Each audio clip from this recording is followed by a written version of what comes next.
మనకు కనబడని శత్రువు చాలా పెద్దవాడు. వాడు అమెరికా కంటే గొప్పవాడు, వాడు గ్రేట్ బ్రిటన్ కంటే గొప్పవాడు, ప్రపంచ దేశాలన్నిటికంటే గొప్పవాడు. ఆ దేశాలన్నీ వాడి చేతి కింద నడుస్తున్నాయి. వాడు మో చేతి నీళ్లు తాకుతున్నాయి అగ్రరాజ్యాలు. రాజ్యములను కంపించేవాడు, వాడు వణికించేవాడు. రోమాపత్రిక 16వ అధ్యాయం 22వ వచనం, సమాధానకర్త అయిన దేవుడు మీ తండ్రి సాతానును మీ కాళ్ళ క్రింద శీఘ్రముగా చితక త్రొక్కిస్తానని మాటిచ్చాడు. మాటిచ్చిన వాడు మాట తప్పడు కనుక మాట మీద నువ్వు నిలబడు.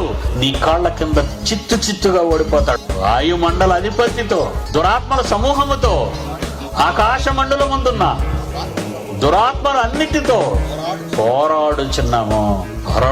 Continuous war. ఇది అమ్మ గడసర్పం చచ్చిపోయాడు, నో, నీకు రెస్ట్ ఎక్కడది? వాడు చావడండి, వాడు చావడు.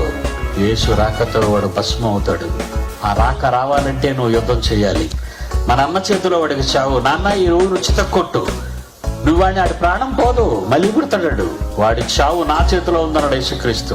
దశలోనికి రాసిన 2వ పత్రిక 2వ అధ్యాయము 8వ వచనం, ప్రభు అయిన యేసు తన నోటి ఊపిరి చేత వాడిని సంహరిస్తాడని చూడండి. తన ఆగమన ప్రకాశము చేత ఆచరణము చేస్తాడు. అది ఆడుకున్న చావు. యేసు రావాలి, వీళ్ళని చావాలి. యేసు రావాలి, సాతాను చావాలి. కానీ యేసును రప్పించాలిగా నువ్వు తొందరగా. రాజ్య సువార్త సకల జనుల సాక్షార్థమై విరోచితముగా ఈ 2 అంచులు గల వాడి అయిన ఖడ్గాన్ని పట్టుకుని ప్రకటిస్తేగా ఆయన రాక సంభవించదు.